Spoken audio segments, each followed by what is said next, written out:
New York up into Boston. 13,000 flights delayed in 24 hours, 1,700 canceled. And authorities on the scene tonight of that plane crash in bad weather, killing 9 members of the same family. Also tonight, the school scare today, the chaotic scene, the student who brought a gun into school. Officers confronting the teen. They say he then pulled the gun out. The breaking news in Washington at this hour tonight, the Democrats' impeachment report in a highly secured room. House Intelligence Committee members will look at it tonight, and Republicans already defending the president with their own report. Will President Trump send lawyers to defend him this week? What he's now saying tonight. Manhunt right now, the new surveillance, 10 people shot and wounded near New Orleans' famous French Quarter. The interview breaking tonight, Prince Andrew's accuser talking to the BBC. What she's now saying about that photo of her with Prince Andrew and her plea to the people of Britain tonight.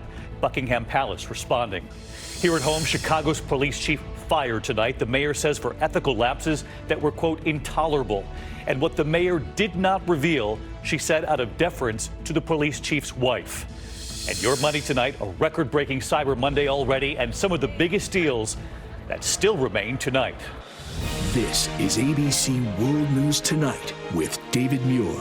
Good evening, and it's great to be back with you after the Thanksgiving holiday. And we know for millions tonight, the trip home was a real nightmare. The major winter storm slamming the east in the last 24 hours, and the driving has turned deadly. After moving across the country and now a state of emergency in parts of New York State tonight, more than 700 accidents reported, and that was just by midday. 1 person killed, 2 others in critical condition. This morning, a car losing control north of Albany, hitting a pole, knocking down power lines. In the last 24 hours, massive delays at the airports, easily thousands of flights canceled and delayed by all of this. And investigators just now arriving on the scene today of that plane crash that killed several members of the same family in South Dakota over the weekend. It was all part of the same system that combined with this nor'easter. ABC's Stephanie Ramos leading us off from Albany.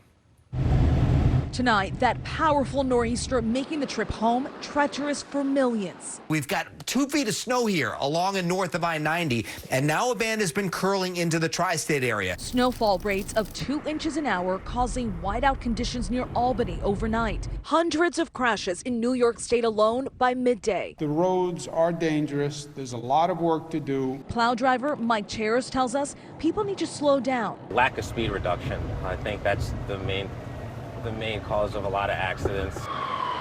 Tragically, 1 person killed in this crash outside Rochester, 2 others in critical condition. Outside Boston, this tractor trailer going off the side of the Massachusetts Turnpike, blocking multiple lanes. In Worcester County, drivers struggling for traction as residents dig out their cars, buried under nearly a foot of snow already. I think it's gonna be a really bad winter. Now bracing for up to half a foot more. The storm slowing air travel too. In Buffalo, this Delta flight sliding off the taxiway Sunday. Thankfully, no one was hurt. More than 13,000 flights delayed, more than 1,700 canceled since Sunday. I'm getting to Atlanta airport, but my flight was delayed and canceled from last night, then delayed again this morning. In Brule County, South Dakota, the NTSB investigating what caused a plane to crash shortly after takeoff Saturday, killing 9 members of the same extended family. A winter storm warning in effect at the time. David, here in Albany, we still have a few more hours of snow to go. Some areas could see more than 2 feet of snow by the time this all ends around midnight. And with temperatures dipping into the 20s, you could expect some icy roads tonight and in the morning, too. David? Still drive safely out there. Still next 24 hours. This continues. Stephanie, thank you. Let's get right to meteorologist Rob Marciano tracking this right into the night. Hey, Rob. Hi, David. You're right. One more day of this epic storm that has gone coast to coast. Now it's the coastal low that's developing into a nor'easter. Check it out on the radar scope. Heavy rain along the immediate coastline, but you go just a couple miles inland, and it is all snow, and it's coming down heavily. We have winter storm warnings that remain posted all the way down to Tennessee into Maine until at least 7 a.m. A lot of these go into the afternoon with another 3 to 6 inches on top of what you've already seen in some spots like Boston. Could see 8, 9, 10 inches of snow. So we time it out. Heavier rain, snow tonight across parts of New York. I-95, you'll see accumulations, and tomorrow morning, 7 a.m., still snowing heavily in Boston. They have canceled schools there for the first time this winter because you see the snow really curls around for eastern Massachusetts and Maine into the afternoon, not expected to end until tomorrow night. David? Rob Marciano with us on a Monday night. Rob, thank you. And we're going to move on to the other news this Monday evening. And a real scare today at a high school in Waukesha, Wisconsin. That's near Milwaukee. A student armed with a gun, students all around. Then in a tense standoff with an officer. Authorities say the student then pulled the gun on them. An officer shot him. Frightened students on lockdown finally reunited with their anxious parents waiting outside. That student suspect surviving tonight. ABC's Alex Perez on the scene in Waukesha. Tonight, tears and tense moments of panic and chaos at this Wisconsin high school. Students report that another subject in the school has a gun on him. 10:07 a.m., the first emergency call of a 17-year-old student who showed up to his classroom at Waukesha South High armed with a gun. I was so scared. Everyone around me was like, there's no way this is real. It was just scary. Teachers and school officials immediately going into lockdown, students scrambling to hide and take cover. I was scared for my life because I didn't know where he was and if he could get into the locker room. Officials say a resource officer at the school, along with other officers who responded, tried to get the student to put the gun down. We have him at gunpoint. He won't take his hand out of his pocket. We're in room 220.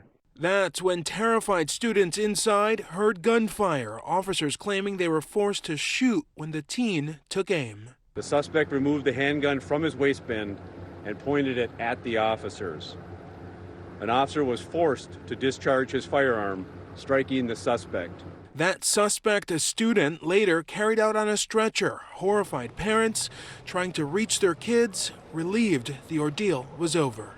This is a parent's worst nightmare. It's Waukesha. You don't think it's going to happen here. What a horrible day there, Alex. We know the gunman has been hospitalized. And any word tonight on what drove him to do this? Well, David, at this point, authorities have not said anything about the suspect's motive. He's in stable condition. Thankfully, no other students were injured. David? Alex Perez with us tonight. Alex, thank you. There is also developing news from Washington at this hour in the impeachment inquiry. Tonight, members of the House Intelligence Committee are entering that secure location on the Hill, the SCIF as it's called. You see it there, to read the committee's report of those televised hearings. And tonight, just beforehand, the Republicans out with their own defense of the president. And the president had a message for those Republicans who wrote the report. So bottom line tonight, where does this go next and how quickly will all of this move? ABC's Terry Moran at the White House tonight. In the basement of the Capitol tonight, the House Intelligence Committee finalizing its official impeachment report. The public will see it tomorrow. And then all eyes will turn to the House Judiciary Committee. The president, speaking to reporters before departing for the NATO summit in London, defiantly declaring the White House won't even participate in the Judiciary Committee's hearing on Wednesday. Why don't you send one of your lawyers to represent your point of view before the House impeachment inquiry? Because the whole thing is a hoax. Everybody knows it. Democrats rest their case on the testimony of witnesses who described, in the Democrats' view, a scheme by the president to withhold vital U.S. military aid from Ukraine unless they announced an investigation of Joe Biden. The Republicans have already released their report on that testimony, arguing there is no direct first-hand evidence of any such scheme, and describing the Democrats' case as hearsay, presumptions, and speculation. Trump's strategy all along, deny he's done anything wrong and trash the process. Today, he argued the president of Ukraine backs him up. Today, the Ukrainian president came out and said very strongly that President Trump did absolutely nothing wrong. That should be case over. But the Ukrainian president never said Trump did nothing wrong, and he criticized the decision to withhold military aid. I never talked to the president from the position of a quid pro quo, he told Time. But you have to understand, we're at war. If you're our strategic partner, then you can't go blocking anything for us. So let's get right to Terry Moran. He's live at the White House tonight. And Terry, we know members of the House Intelligence Committee are now getting a chance to read that report tonight before they vote tomorrow. Then, of course, the report goes to the Judiciary Committee for their first public hearings on Wednesday. As you reported, the president will not be represented on Wednesday, but the White House has until Friday to decide whether they want to defend the president as these proceedings go forward. That's right. This is moving fast, David. Those witnesses at Wednesday's hearing, there'll be constitutional law scholars testifying about whether what the president is alleged to have done amounts to an impeachable offense. So no new facts from then. And the White House does have until 5 p.m. Friday to decide whether they're going to participate in this stage of the process at all. But the Judiciary Committee and the House moving fast with votes possible on articles of impeachment by the end of the year. David? A historic couple of weeks ahead before the holidays. Terry Moran live at the White House. Thank you. We have new reporting tonight after that deadly attack on London Bridge. The heroes who ran toward the convicted terrorist, taking him down with whatever they could find, one with a fire extinguisher. And they did this even though at the time it appeared he was wearing what was a suicide vest. It would turn out to be a fake, but they did it anyway. ABC senior foreign correspondent Ian Pannell with the American who witnessed this. This is the dramatic takedown. Citizens attacking a terrorist with a fire extinguisher, another wielding a whale tusk. And for the first time, details from inside the building when the attack started. An American eyewitness watching Jack Merritt lay down his life. He was the first line of defense. He was the first person to confront him at the door. People taking on terrorist Usman Khan, even though he appeared to be wearing a suicide vest, later turning out to be fake. Khan was shot dead by police. Khan was one of 75 inmates released early from terrorism convictions, having served just half of his 16-year sentence. Now there's pressure to change the law. Saskia Jones and Merritt, Cambridge students dedicated to helping ex-convicts like their killer. Merritt's own family fighting for his legacy, saying he believed in redemption and rehabilitation, not revenge. Police believe Khan acted alone, but the authorities are now reviewing all cases of terrorist offenders released early from prison. David? Ian Pannell tonight. Ian, thank you. And now to the interview making global headlines tonight. Prince Andrew's accuser talking to the BBC and what she's now saying about this photo right here of her with the prince when she was just 17. And in the interview tonight, her plea to the British people and Buckingham Palace with a response. Here's ABC's James Longman. Tonight, Virginia Roberts-Giuffre taking on Prince Andrew in her first TV interview with British media. There's only one of us telling the truth, and I know that's me. In court filings, Giuffre claims she was directed by Jeffrey Epstein to have sex with the prince when she was just 17. In a sit-down with the BBC filmed before the prince's own interview, Giuffre blasts suggestions this now infamous photo was faked. I think the world is getting sick of these ridiculous excuses. It's a real photo. I've given it to the FBI for their investigation, and it's an authentic photo. There's a date on the back of it from when it was printed. The prince himself questioned its authenticity. Nobody can prove whether or not that photograph has been doctored, but I don't recollect that photograph ever being taken. Giuffre describes dancing with the prince that night. He is the most hideous dancer I've ever seen in my life.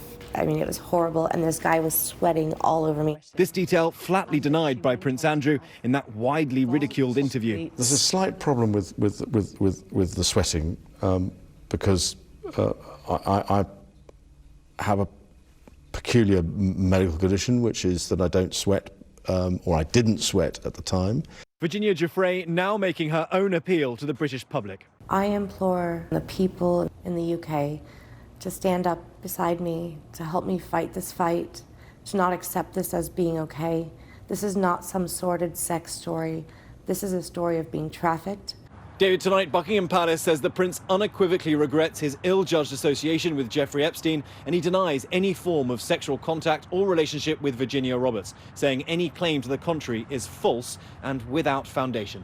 David? All right, James Longman in London tonight. James, thank you. And back here at home tonight and to Chicago, where the city's police chief has been fired by the mayor just weeks before his retirement. The mayor citing ethical lapses that she said were, quote, intolerable. The mayor saying the police chief lied to her repeatedly after he was found asleep parked behind the wheel of his SUV. But the mayor not revealing all today, she said out of deference to the chief's wife and his family.